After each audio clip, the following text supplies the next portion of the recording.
à toutes et tous. Alors on remercie Lise et Mathieu et on garde Bertrand pour la suite de cette table ronde. Et donc bienvenue dans cette nouvelle conférence qui s'intitule Décarboner la tech, le nouveau défi de la souveraineté européenne. Alors avec nous pour les 45 prochaines minutes qui arrivent, donc vous connaissez déjà Bertrand. On a aussi Emmanuel Sabonadière, qui est vice-président en charge de la valeur chez Soitec et ancien directeur au CEA Leti. Benoît Leménian, CEO et cofondateur chez Vercor. Et Esther Finidori, directrice du développement durable chez Schneider Electric. Alors, par quoi on va commencer déjà à se demander pourquoi décarboner la tech. Moi, je m'appelle Marianne Debanque, je travaille au Shift Project, donc think tank de la décarbonation de l'économie française. Donc j'utilise le mot interdit par Bertrand, mais on va expliciter un peu ce que ça veut dire. Au Shift Project, notre idée, c'est de pousser à la sortie des énergies fossiles. Alors pourquoi ? En fait, ça a deux avantages.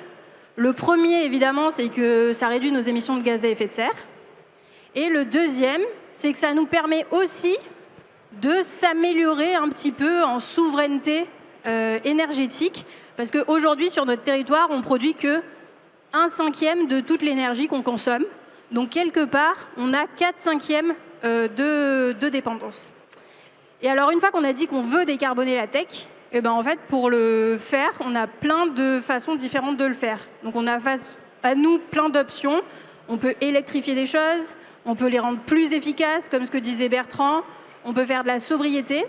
Et en fait, des modalités, on en a une infinité. On peut demander à certaines filières d'être plus ou moins électrifiées, à d'autres d'être plus ou moins efficaces, à d'autres d'être plus ou moins sobres. Et nous, ce qu'on pense au Shift Project, c'est qu'on peut être un peu astucieux dans ce qu'on va demander à chacune des filières, notamment si on a comme idée en tête de faire plus de souveraineté européenne. Et donc, pour nous, les deux conditions, c'est avoir une tech sans fossiles. Et la deuxième condition, c'est que un peu chaque filière qui est en train de s'électrifier, elle consomme la juste quantité de ressources dont elle a besoin. Et donc, quand je dis ressources, de quoi je parle ? Je parle de l'électricité, je parle de la biomasse, je parle des compétences. Et donc, en gros, s'il y a une filière qui en consomme un peu trop par une autre, ça sera au détriment d'une autre filière française et européenne qui est en train de s'électrifier. Donc on a vraiment un enjeu de coopération, un enjeu d'organisation collective pour réussir finalement à ce que l'ensemble de toutes les filières qui s'électrifient puissent le faire de manière concomitante et conjointe. Et ça va être tout l'intérêt du panel d'aujourd'hui, puisque vous allez le voir, on a des experts des batteries, on va aussi parler des véhicules électriques, on va parler des centres de données, on va parler des carburants durables et de l'aviation. Mais d'abord, on va commencer par la production d'électricité décarbonée, parce que sans ça, tout ce qu'on dit après ne tient pas la route si on ne l'a pas. Et donc, je vais commencer avec la première question pour Esther. Comment est-ce que vous analysez l'électrification en France et en Europe ? Est-ce que ça se passe bien, à la vitesse que vous voulez, ou est-ce que vous voyez des verrous à lever ?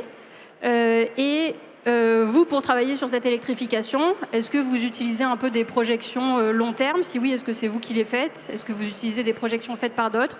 Ou est-ce que vous naviguez à vue et ça fonctionne ? Bonjour à tous. Alors non, on ne navigue pas à vue. Je pense que l'entreprise qui répondrait oui à cette question, il faut me la présenter. Plus sérieusement, je reviens un petit peu sur ce qu'a dit Bertrand tout à l'heure. Pourquoi électrifier ? Parce que c'est le vecteur, la forme d'énergie dans laquelle on peut amener des énergies renouvelables à très grande échelle, et parce que c'est la forme d'énergie la plus efficace. C'est ce qui permet au fond de délivrer la plus grande réduction d'émissions de CO2. C'est aussi ce qui va nous permettre au niveau européen d'améliorer notre compétitivité et surtout notre souveraineté. Et ne l'oublions pas, parce que aussi, on ne le dit pas assez, on a une filière industrielle électrique en Europe qui est extrêmement forte et puissante, des fabricants de matériel comme Schneider et nos concurrents, des intégrateurs, tous les intégrateurs que vous connaissez sur le marché, des grands distributeurs, Excel, Sonepar, et puis évidemment énormément de compétences. Donc en fait, on a aujourd'hui un immense atout sur cette filière électrique, on l'oublie un peu souvent. Alors, vous me parlez de où on en est et ce qui ne marche pas. Non, ça ne marche pas très bien puisque la consommation d'électricité stagne aujourd'hui. Elle n'a pas progressé sur les 10 dernières années. Et aujourd'hui, en France, on consomme encore à peu près 60% d'énergie finale sous forme d'énergie fossile. Donc, évidemment, c'est un échec collectif. Alors, comment nous, on l'explique et comment on le pense? Je vous ferai part de 3 constats. La première chose, c'est que pour penser au futur du système électrique, il faut planifier et il ne faut pas sous-estimer la demande future. Sous-planifier, ça veut dire quoi? Ça veut dire, au fond, la crise énergétique qu'on a connue en Europe en 2021-2022. On ne veut pas ça, mettre les entreprises à l'arrêt, fermer les écoles.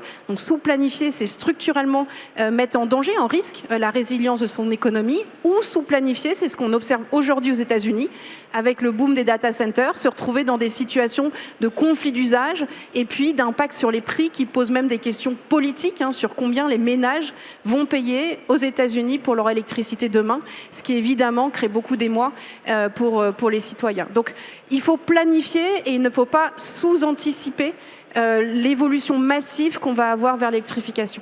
Le deuxième sujet qui est vraiment très important, c'est de penser, ça a été très bien dit, c'est le thème de l'événement, c'est penser ensemble le système énergétique et la compétitivité industrielle.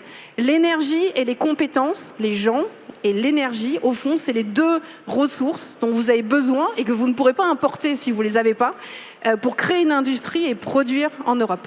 Et donc, il faut penser ensemble quelle industrie on veut et quelle énergie on apporte à cette industrie pour qu'elle soit compétitive. Et ça, on l'oublie aujourd'hui beaucoup dans la manière dont on planifie la politique publique. Et puis, la troisième chose, c'est qu'il faut faire évoluer les règles du réseau, la manière même dont le système électrique fonctionne. Aujourd'hui, il a été fait dans l'ancien monde où uniquement pour optimiser le moyen de production marginal, appeler le dernier moyen au bon moment et le rémunérer. Demain, il faut que tout le système, en termes de signal prix, signal donné, il permette de gérer la consommation, sa flexibilité et le pilotage de la demande. Et ça, aujourd'hui, ça n'existe pas. Donc, il faut qu'ensemble, on fasse évoluer toutes les règles de gouvernance et le socle de données qui nous permet de piloter ce système énergétique demain. Et justement, sur la modernisation du réseau, vous parlez de faire évoluer du coup ces règles-là, mais chez Schneider, vous travaillez aussi sur le développement des flexibilités et les façons de piloter les réseaux. Est-ce que vous pouvez nous en dire plus ? Aujourd'hui, c'est ce que j'indiquais dans mon message d'avant, c'est un impensé collectif. Je vous donne un chiffre. Aujourd'hui, on a 15% des bâtiments tertiaires en France qui sont équipés avec ce qu'on appelle des BACS, c'est-à-dire des technologies de pilotage énergie du bâtiment. Et dans l'immense majorité, ces technologies-là ne sont pas connectées au réseau. Elles ne sont pas capables aujourd'hui de répondre à un signal envoyé par le réseau électrique. Demain, pour assurer la stabilité du réseau, c'est très simple. Évidemment, il faut de la production, mais surtout, il faut pouvoir décaler certaines consommations aux quelques heures précises de la journée où, en fait, on a un pic de consommation. Pour les décaler, il faut un signal. Aujourd'hui, ces technologies sont matures, elles sont massivement sous-installées, et ce qui existe n'est pas appuyé sur le socle de données interopérables dont on a besoin pour que les bâtiments puissent réagir au signal du réseau. Voilà, c'est un exemple, mais quand je parlais d'impensé collectif, c'est ça, c'est les règles de gouvernance, les schémas de rémunération, les incentives prix qu'on peut donner aux utilisateurs, et puis le backbone de données qu'on doit mettre derrière pour piloter le système. Super, merci beaucoup. Rapidement, avant de passer aux différentes filières, Bertrand, est-ce que vous avez des pistes à ajouter pour accélérer un peu l'électrification en France? Esther le rappelait, on est un peu à la traîne. En fait, c'est amusant de voir que le Shift Project et la Fondation Solar Impulse ont exactement le même but, mais une autre manière de l'exprimer. Et quand je vous entends dire qu'il faut décarboner la tech, moi je prends la chose à l'envers. Moi je dis comment est-ce que la tech peut décarboner le monde? Et c'est ça qui est important, c'est que la tech aujourd'hui, c'est pas à comprendre comme des solutions futuristes qu'on aura peut-être bientôt et qui permettent de continuer à polluer aujourd'hui parce qu'on trouvera des solutions plus tard. Pour moi, ce n'est pas ça la tech.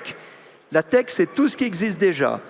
Toutes ces solutions. On en a trouvé 1650 à la Fondation Solar Impulse, qu'on a répertoriées dans le monde entier, et qui sont des solutions de bon sens. De bon sens. Alors, c'est possible grâce à de la technologie, mais réabsorber la chaleur d'un data center pour chauffer une ville, C'est, à mon avis, une des premières choses à faire.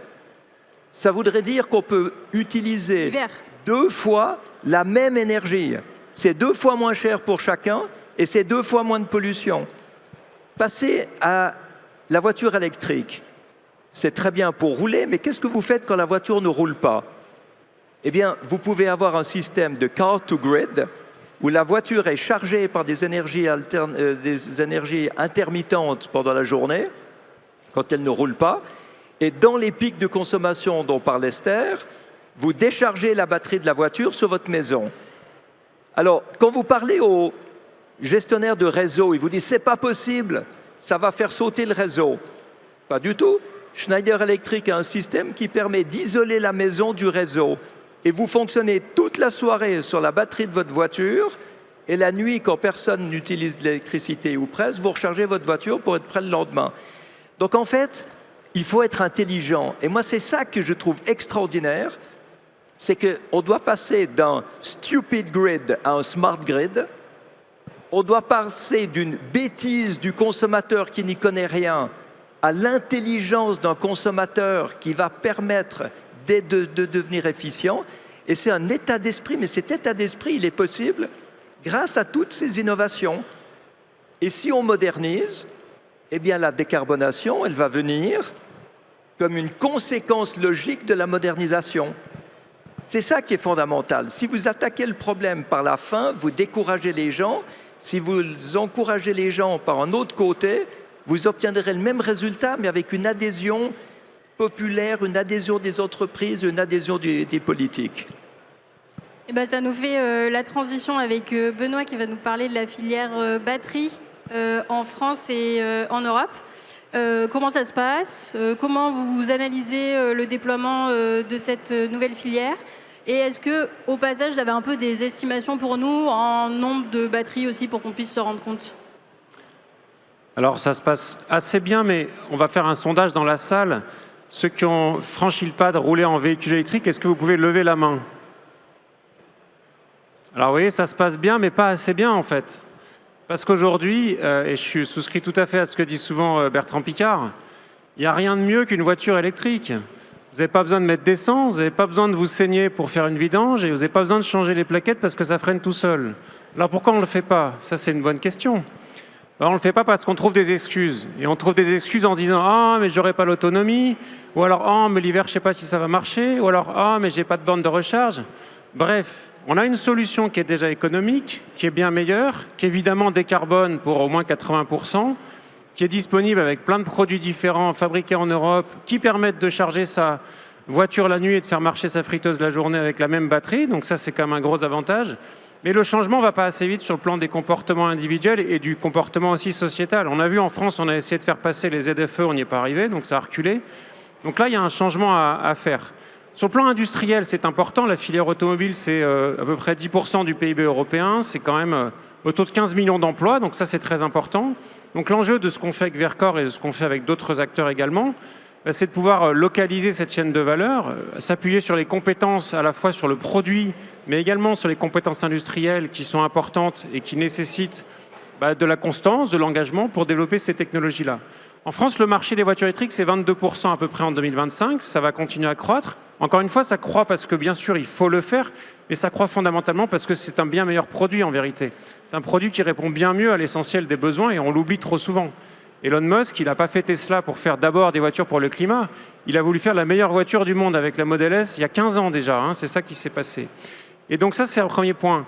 Sur l'industrie, on est au milieu du gué. Et comme beaucoup des industries propres, on est devant un choix aujourd'hui en Europe qui est finalement, est-ce qu'on fait l'effort de localiser ces industries, de les produire pour substituer des industries qui produisaient les produits d'hier par des industries qui produisent les produits de demain, que ce soit sur évidemment la production d'énergie, son stockage, sa distribution, son utilisation rationnelle. Et là, ça va beaucoup dépendre des choix collectifs. Est-ce qu'on fait cet engagement-là? C'est-à-dire, je vais me permettre d'utiliser une formule qu'on a discutée tout à l'heure.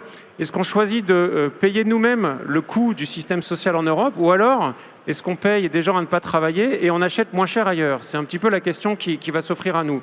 On a 3 ou 4 usines qui démarrent en France. C'est plus que dans les autres pays européens pour faire des batteries. Donc on a vraiment fait un effort collectif important et on démarre la création de cette chaîne de valeur. À Grenoble, nous, on a un site. Pourquoi Grenoble? Déjà, quand on s'appelle Vercors, c'était mieux de rester pas très loin.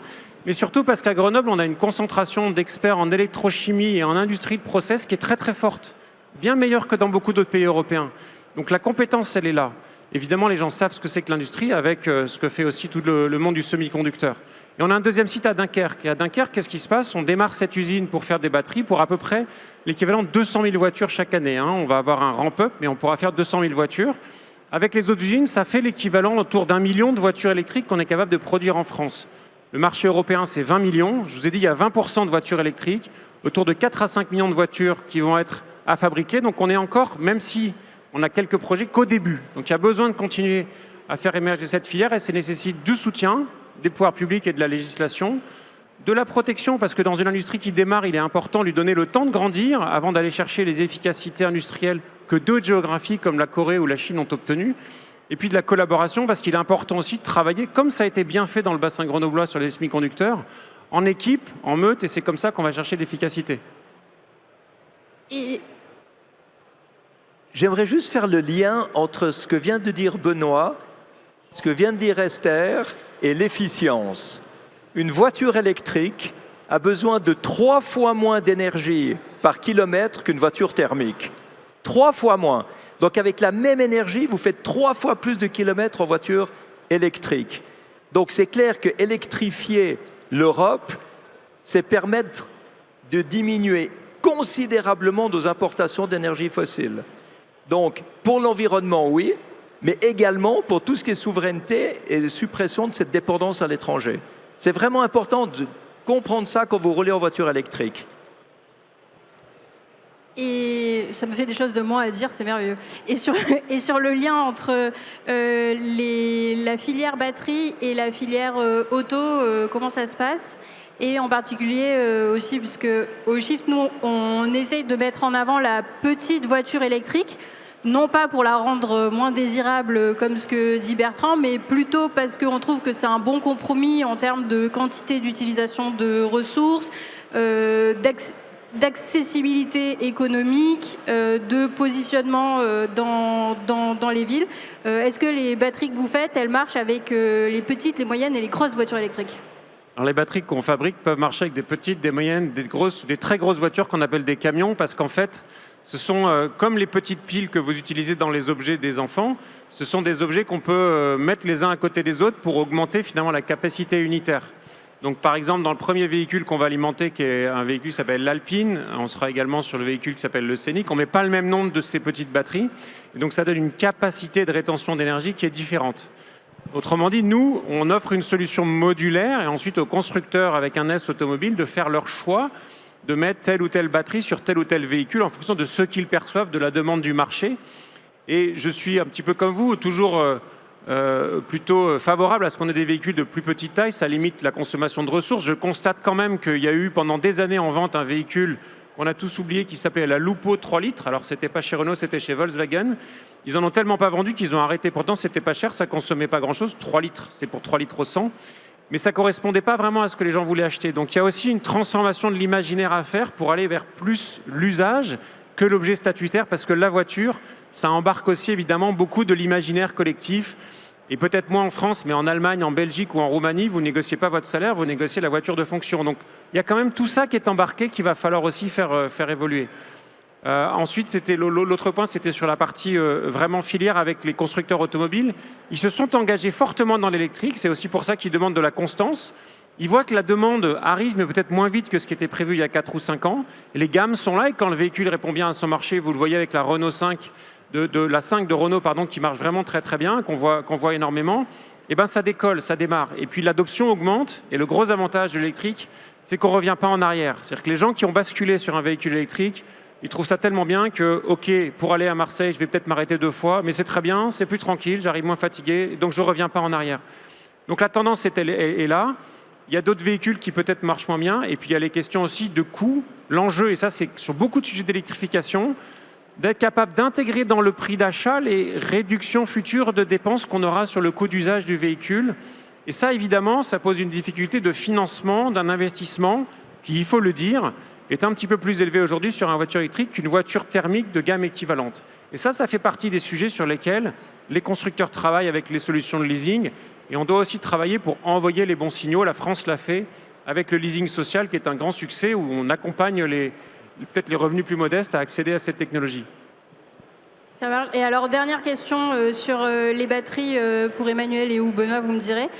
Sur la réutilisation et ou le recyclage des batteries, qu'est-ce que vous pouvez nous dire? Juste une réponse très rapide. C'est une évidence, mais l'avantage d'une batterie dans une voiture, c'est qu'elle ne s'use pas, c'est-à-dire qu'on ne consomme pas les matériaux qui sont dedans. Pour ceux qui malheureusement n'ont pas encore basculé, quand vous remplirez votre réservoir d'essence la prochaine fois, dites-vous que vous avez 60 litres d'un dérivé de pétrole qu'on va brûler et envoyer dans l'atmosphère. Dans la batterie d'une voiture comme la Renault 5 ou le Scénic, vous avez à peu près 400 kg de matériel. Ça représente une somme importante. Mais en vérité, au bout de 200 000, 300 000, 400 000, 500 000, 600 000, 1 million de kilomètres, ces matériaux sont toujours là. Peut-être qu'ils se sont un petit peu dégradés pour diverses raisons, mais les quantités de lithium, de cobalt, de manganèse sont toujours là. Alors à ce moment-là, il y en a deux solutions. Soit on va les démonter et les mettre pour aller faire du stockage stationnaire, soit on va simplement les recycler, et on sait le faire, et on le fait en France et en Europe, et on va réutiliser tous ces matériaux-là. Gros avantage, il n'y a pas besoin d'aller les chercher dans des mines pour faire des nouvelles batteries qui vont avoir une vie dans un autre véhicule.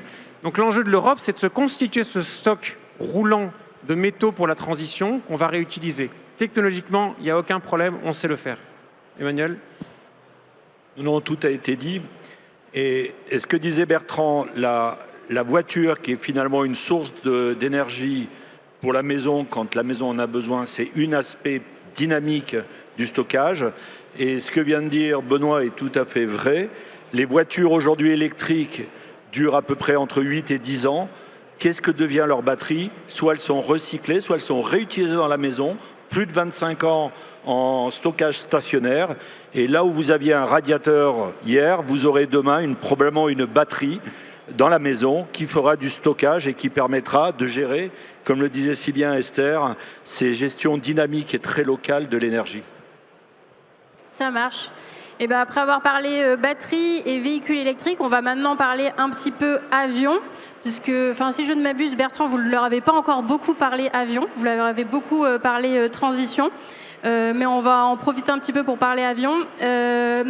Hier, au Shift Project, on a sorti un rapport qui s'appelle « Pouvoir voler sans pétrole », avec un titre un peu osé, puisque aujourd'hui, un avion, la moitié, c'est à peu près 2 fois plus de pétrole que de passagers, donc on sent que ça ne va pas être évident. Et dans nos analyses, notamment, on a fait des études un peu paramétriques où on essaye de croiser la disponibilité en biomasse et en électricité pour fabriquer des carburants durables, pour voir si on peut remplacer le pétrole de nos avions par ces carburants durables, sachant que plus on met de biomasse et plus on met d'électricité, plus on fait de carburants durables, mais il y a des filières qui, elles, pourraient avoir besoin d'électricité, non pas forcément maintenant, mais dans 10-15 ans, et puis pareil pour la biomasse. Comment vous, Bertrand, vous voyez le développement des carburants, de ces carburants durables en France et en Europe, tant en termes de structuration de filières que de disponibilité de ressources, on va dire? J'aimerais bien remettre le débat dans le contexte. L'aviation dans le monde représente 3% des émissions. C'est la moitié des émissions du gaspillage alimentaire. C'est moins que la moitié de l'industrie textile. C'est le 6e ou le 8e des émissions des voitures, donc de la mobilité terrestre. C'est donc, à l'échelle du monde, pas le plus gros problème. Alors je suis d'accord qu'il faut aussi faire quelque chose pour l'aviation, mais c'est beaucoup plus compliqué pour ces 3% de l'aviation, puisqu'on doit lutter contre la gravité, que pour le transport maritime, que pour le transport terrestre, que pour les chauffages, que pour les éclairages, etc. Mais il faut quand même faire quelque chose. Et le monde de l'aviation s'est mis hors jeu par le refus d'entrer dans les accords de Paris. Ça lui a fait un tort considérable. Tout le monde accepte des buts de décarbonation, sauf l'aviation, qui s'y est mis beaucoup plus tard. Alors maintenant, on a quoi ? On a les constructeurs qui, eux, ont compris qu'il faut des avions beaucoup plus efficients Airbus fait un magnifique travail avec l'Airbus Neo, qui consomme 20 à 30% de moins que les autres avions. Mais on parle de plus en plus de carburants durables, comme vous l'avez très bien dit, qui viennent de biomasse, de plastique, d'huile de cuisson, d'huile industrielle, etc., qu'on raffine pour en faire un carburant. Alors, pour moi, il y a deux problèmes là-dedans. Le premier problème, c'est que c'est peut-être neutre sur le plan carbone, mais c'est neutre dans une situation où on pourrait être négatif. Parce que tout ce que vous avez pour faire votre biocarburant, il est là, c'est du CO2 que vous avez dans vos mains. Vous pouvez le séquestrer, vous pouvez l'enterrer, vous pouvez le stocker. Mais là, qu'est-ce qu'on fait avec l'aviation? On le remet dans l'atmosphère. Donc c'est vrai que c'est le même CO2 qui fait la boucle, mais on sait très bien que pour être neutre, ou disons plutôt, on sait très bien que pour résoudre le problème des changements climatiques, on doit être négatif sur le plan carbone. Donc tout ce qui est stocké, on ne doit pas le remettre dans l'atmosphère. Deuxième chose, c'est le prix. C'est cher, et comme l'Europe n'ose pas mettre des buts ambitieux, les producteurs de ces biocarburants n'en produisent pas assez, et les compagnies aériennes n'en utilisent pas assez. Donc ça reste très haut comme prix. Et on continue à se disputer tout en se rassurant en disant on va en mettre 1 ou 2% d'ici 2030. C'est insignifiant, c'est pas ça qui fera baisser le prix et c'est pas ça qui résoudra le problème. Et donc si moi, ce n'est pas les carburants durables, vers quoi on peut se tourner comme piste pour essayer de faire une aviation plus durable? Alors si on veut vraiment être neutre sur le plan carbone, vous avez pour les petits avions l'aviation électrique à batterie. Esther amènera l'électricité qu'il faut et Benoît amènera les batteries. Et je pense que jusqu'à 30 personnes, 30 passagers, on peut voler à l'électrique pour du court courrier. Maintenant, moi je crois beaucoup personnellement à l'hydrogène vert. Vous utilisez de l'électricité dans des électrolyseurs pour faire de l'hydrogène à partir de l'eau et vous êtes en dehors du cycle du carbone. Et c'est pour ça que j'ai lancé Climate Impulse, c'est pour pouvoir voler avec de l'hydrogène liquide, en dehors du cycle du carbone. Alors j'entends tous ceux qui disent c'est impossible, il faut une nouvelle industrie. On a même entendu c'est pour le 22e siècle, il n'y a pas longtemps. Oui, mais il faut... Alors, ça va mettre 50 ans. C'est pas pour ça qu'il faut attendre. Au contraire, il faut beaucoup de temps pour y arriver, donc il faut commencer tout de suite. Et puis la deuxième chose, c'est qu'on a peur que ce soit une complètement nouvelle industrie. On doit changer les avions, changer les aéroports, changer les réseaux. Mais on l'a déjà fait. Ceux qui disent que c'est impossible, ils ont la mémoire très courte. On a fait ça au début du XXe siècle, quand on a remplacé le cheval par la voiture et qu'on a donné de l'essence aux voitures au lieu des meules de foin, des bottes de foin aux chevaux dans les auberges. On l'a fait avec l'ordinateur quand IBM a annoncé en 1943 qu'il y avait de la place pour 4 ordinateurs dans le monde. On en a tous un à la maison. On l'a fait avec les téléphones portables. En 1975, beaucoup d'entre vous étaient trop jeunes, mais le téléphone portable, c'était une valise à 15 000 $ et ça coûtait 20 $ par minute d'appel. On s'est dit, c'est un truc pour riches, ça ne va jamais marcher. Eh bien, on en a tous un dans la poche. Photovoltaïque, même chose. Il y a 26 ans, c'était 40 fois plus cher qu'aujourd'hui. Maintenant, c'est la source d'énergie la moins chère. Qu'on ne vienne pas me dire qu'on ne peut pas le faire une 6e fois pour l'hydrogène. Bien sûr qu'on y arrivera. Mais pour ça, il faut combattre le scepticisme, il faut combattre l'immobilisme, il faut montrer ce qui est possible. Alors, on fait ce premier essai avec Climate Impulse. J'espère que ça marchera et j'espère que ça contribuera à atteindre ce qu'on appelle la masse critique. C'est quand il y a assez de demandes et assez d'offres pour que les prix s'écroulent. C'est comme ça que ça a marché pour le photovoltaïque et les téléphones portables. Il faut que ça marche pour l'hydrogène. Et là, on sera complètement en dehors du cycle du carbone. Et on pourra faire des choses que le kérosène ne peut pas faire. Et je terminerai par là. Ça, alors, ce n'est pas dans mon espérance de vie, ce sera plus tard. Mais on aura des avions qui décolleront comme des fusées Ariane avec un mélange d'oxygène et d'hydrogène liquide, qui pourront emporter des passagers à 100 km d'altitude. Après 15 minutes, vous coupez les moteurs, et vous êtes en suborbital, en vol parabolique, ça vous fait bien rire, mais riez pas trop parce que ça va marcher, ça va se réaliser. Et vous faites Paris. C'était mon métier d'avant, c'est pour ça que je rigole. Et vous faites Paris-Sydney en 2 heures de temps. Et ça, c'est décarboné, c'est uniquement à l'hydrogène et vous ne pourrez jamais faire ça au kérosène. Donc, il faut se permettre de se laisser l'avenir ouvert.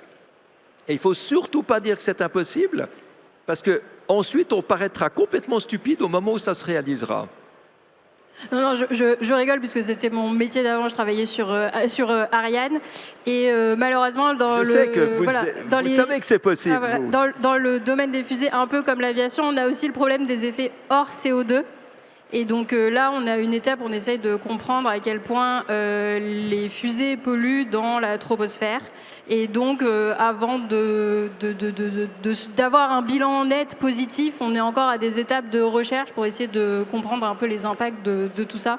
Donc, encore un peu de boulot de recherche avant de voir le bout du tunnel lumineux sur cette thématique. Mais la plupart des fusées actuelles ne sont pas comme Ariane et l'hydrogène et l'oxygène. Ils sont avec des carburants fossiles. Et c'est ça qui pollue le plus. Elon Musk, Richard Branson, ils sont avec des systèmes pour monter en suborbital, des systèmes polluants et pas des systèmes propres. Donc c'est vraiment dans cette direction-là qu'il faut aller. Bon, mais vous savez, parce que vous connaissez bien le sujet. Ça marche. Et alors, maintenant qu'on a parlé aviation, et c'est vrai qu'on en a parlé un peu de l'inertie, peut-être un peu de l'innovation dans l'aviation, on va faire un 180 degrés complet puisqu'on va parler des data centers et de l'intelligence artificielle. Alors là, on n'est pas en train de se dire qu'est-ce qu'on peut inventer pendant les 50 prochaines années, mais qu'est-ce qu'on peut inventer la semaine prochaine. Donc on va aller vers une nouvelle tech. Et regarder encore une fois un petit peu comment on peut mieux faire dans cette industrie. Et un peu comme pour le secteur de l'aviation, quand on regarde le sujet à l'échelle mondiale et quand on regarde le sujet à l'échelle française, on n'a pas forcément tout à fait la même perception immédiate des enjeux. Et c'est ce qu'on a fait au Shift Project notamment. On a fait, comme ce qu'on peut faire pour l'aviation, un bilan des émissions de gaz à effet de serre à l'échelle mondiale. Et sur les centres de données, c'est comme pour l'aviation, c'est 2-3%. On atteint la gigatonne de CO2 équivalent d'ici 5 ans. Donc c'est quand même une grosse filière qui est en train de se structurer. Donc ça, c'est effectivement le problème de non-soutenabilité climatique qu'on voit à l'échelle mondiale. Et puis après, on regarde aussi les leviers qu'on a en France et à l'échelle France. Est-ce que le sujet, c'est le même? Et là encore, c'est un peu comme pour l'aviation. En France, on est dans une position différente puisque le centre de données, au bout de la prise, on va y brancher une électricité bas carbone. Donc c'est complètement différent de ce qui se passe dans le reste du monde où il y a même une relance du gaz et des énergies fossiles pour ces nouveaux centres de données comme ce que vous rappeliez tout à l'heure. Et du coup, mes questions pour vous, ça va être pour Emmanuel et Esther. Comment vous voyez un petit peu la décarbonation de la filière centre de données à l'échelle mondiale? Comment on peut faire peut-être des centres de données qui consomment moins de ressources? C'est un peu le premier volet de la question. Et puis après, si on se place à l'échelle française, comment on fait pour avoir une filière centre de données qui, on va dire, utilise une quantité d'électricité raisonnable sans piquer l'électricité à tous les autres secteurs qui vont vouloir s'électrifier les 25 prochaines années? Allez, je vais faire comme Benoît. Qui a un téléphone portable dans l'audience? D'accord. Qui a une bouteille d'eau? Ah, c'est pas mal. Donc, vous voyez bien, les nouveaux paradigmes de la microélectronique, c'est à la fois de la performance et ce qui est vital pour la planète et aussi vital pour soi. Donc, là, pour en venir au centre de données, la microélectronique était un monde absolument fantastique qui, pendant 40 ans, a fait de la tech à tout prix. C'est-à-dire de la performance. C'est une loi de Moore, l'un des patrons d'Intel, qui avait inventé Intel, qui voulait qu'on doublait la performance tous les 18 mois. Et la microélectronique, cette science-là est allée tellement vite qu'on a atteint déjà maintenant les limites de la physique. Donc on est obligé d'inventer des trucs dingues qu'il ne faut pas inventer, puisque là on est dans la tech à tout prix. Les progrès qu'on a faits sont tellement dingues et gigantesques qu'une 2 chevaux, qui à l'époque arrivait à 115 km/h, aujourd'hui roulerait à 2 fois la vitesse de la lumière et coûterait moins de 25 centimes. Donc c'est pour vous dire à quel point la technologie, quand on la pousse à ses limites, est capable de faire des miracles. Et ce qu'il faut, c'est que ces miracles de la microélectronique, on arrive à les réorienter vers le climat, vers la décarbonation, vers ce qui est vital pour la planète, la bouteille d'eau dont on a tous besoin. Pour ça, il a fallu changer déjà les normes. C'est-à-dire qu'on ne chasse plus le teraops, le téra-opération par seconde, ce qui était incroyable, mais on l'a ramené maintenant au teraops par watt. C'est-à-dire que tous les créateurs de machines, tous les NVIDIA, tous les Intel, tous les Meta, tous les Apple, aujourd'hui, ne raisonnent plus en teraops, mais en teraops par watt. Et ça influence toute la chaîne de la microélectronique qui cherche maintenant à avoir ce ratio par watt. Alors quand on commence à réfléchir au ratio par watt, on pense tout à fait différemment.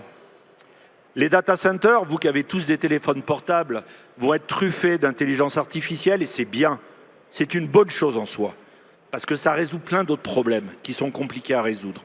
Mais l'intelligence artificielle consomme beaucoup plus de mémoire, beaucoup plus de capacité de calcul. La microélectronique réfléchit pour que cette capacité de calcul, une fois de plus, soit ramenée en teraops par watt. Et pour ça, on travaille sur le photon aujourd'hui. C'est-à-dire qu'il faut enlever les électrons des data centers et les remplacer par des photons, par la lumière. C'est-à-dire enlever les fils de cuivre ou les connexions à base de fils de cuivre qui ont fait la force des transistors ces 40 dernières années et les transiter complètement vers de la fibre optique, la même qui amène chez vous, mais à plus haute densité, à beaucoup plus haute fréquence, pour remplacer l'électron par le photon et donc déjà économiser dans le data center lui-même de la consommation d'énergie. Le deuxième sujet, Esther en reparlera, c'est que finalement, on avait de l'énergie qu'on montait en courant alternatif, qu'on retraduisait en courant continu, pour le remettre en courant alternatif et finalement le distribuer dans les data centers en courant continu. Il est important d'essayer d'enlever cette étape-là, passer directement en courant continu lui-même. Alors pour cela, il y a une vraie raison, Esther le redira, c'est que les énergies renouvelables sont plutôt en courant continu.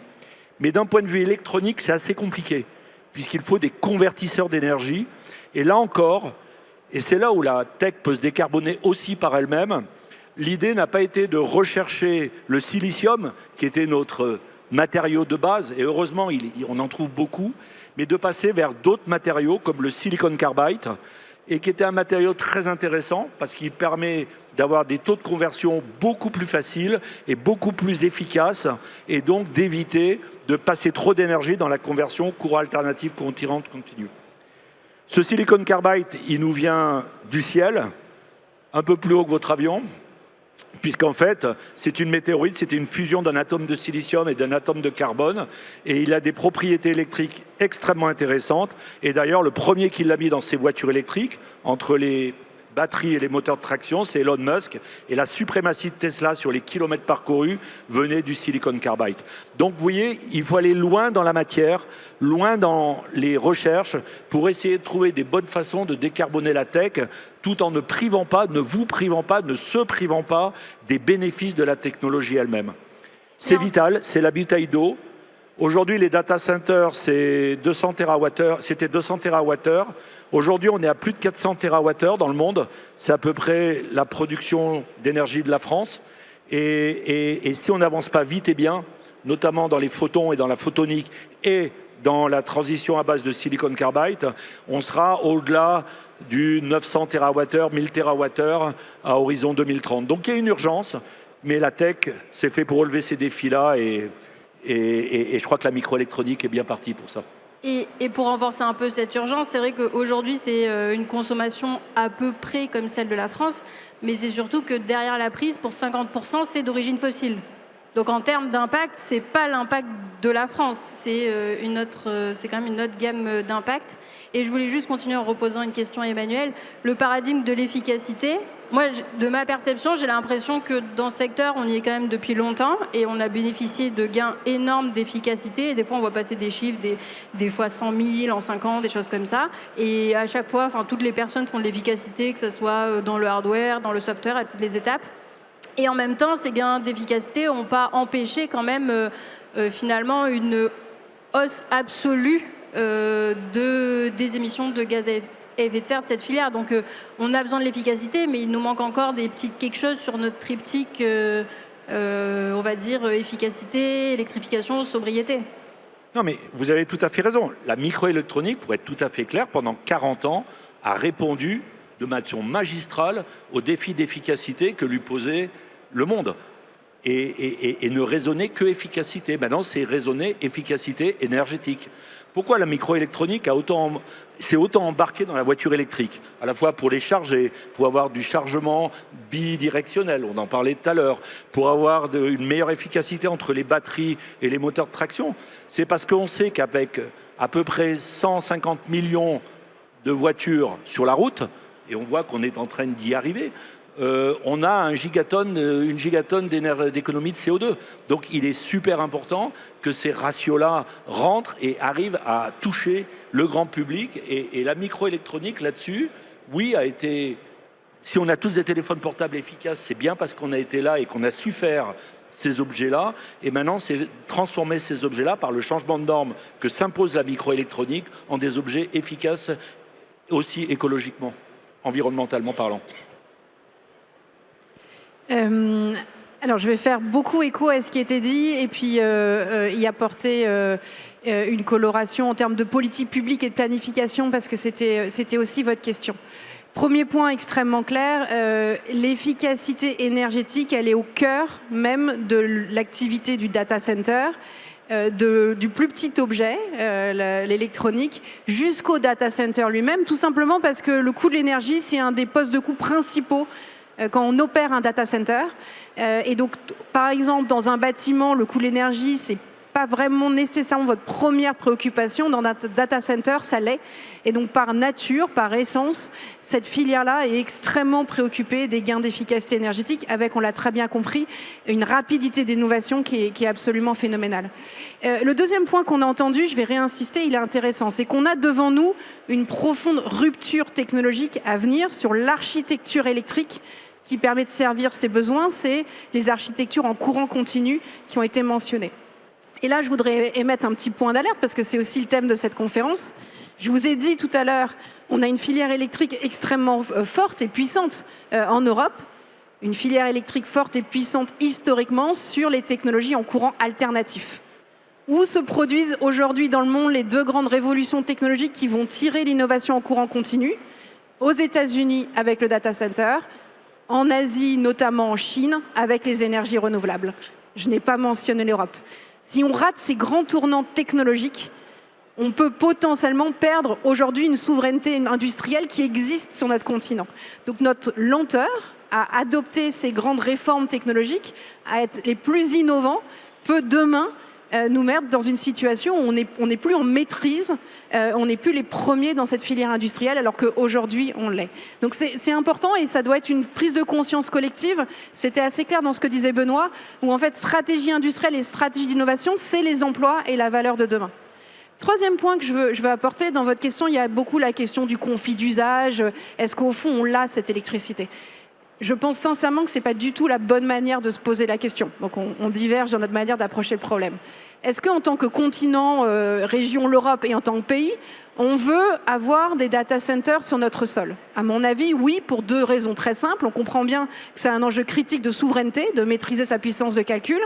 Et puis, on ne sait pas bien encore où nous emmène la révolution de l'intelligence artificielle, mais enfin, on comprend tous aussi que c'est un enjeu de valeur, c'est-à-dire d'emploi, ou simplement de valeur ajoutée sur le territoire. Et la valeur, c'est ce qui permet ensuite de redistribuer la richesse. Sans valeur créée sur le territoire, pas de redistribution. Et en fait, on a de la pauvreté. Donc si on veut être souverain et si on veut de la valeur en Europe et en France, il nous faut ces capacités de calcul. Si on les veut, il faut qu'on lui amène l'électricité dont elle a besoin. Et je reviens sur le point que je disais en introduction. Penser ensemble, stratégie industrielle, y compris data center, et stratégie énergétique, c'est absolument indispensable pour planifier le futur du pays. On a le temps de planifier, mais il faut s'en occuper sérieusement et il faut partir de nos ambitions d'un point de vue économique et nos ambitions en termes de souveraineté technologique pour ensuite en tirer les conséquences sur le système énergétique, en l'occurrence électrique qu'on veut construire. Rien ne nous empêche aujourd'hui, en France, de construire cette capacité additionnelle pour répondre à la demande. D'autant plus si on le fait de manière intelligente, je le disais tout à l'heure, qui en fait en profondément changeant la manière même dont le réseau électrique est géré, pour permettre de le faire de manière extrêmement efficace.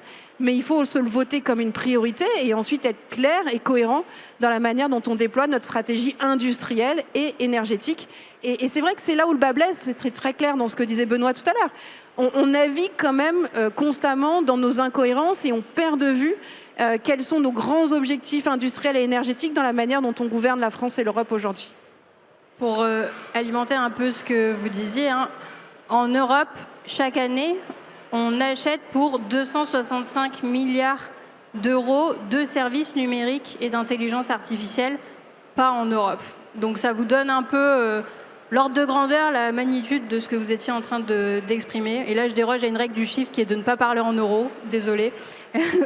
Alors, on va passer au mot de la fin, puisqu'il nous reste un peu moins de 3 minutes. Et donc, chacun, selon vous, hein, si vous avez un mot de la fin, sur comment on peut réussir cette transition énergétique et éventuellement, au passage, améliorer notre souveraineté européenne. Je ne sais pas qui veut commencer. Peut-être. Allez, Emmanuel. Écoutez, c'est pas comment on peut la réussir. On la réussit déjà. On la réussit pas assez vite.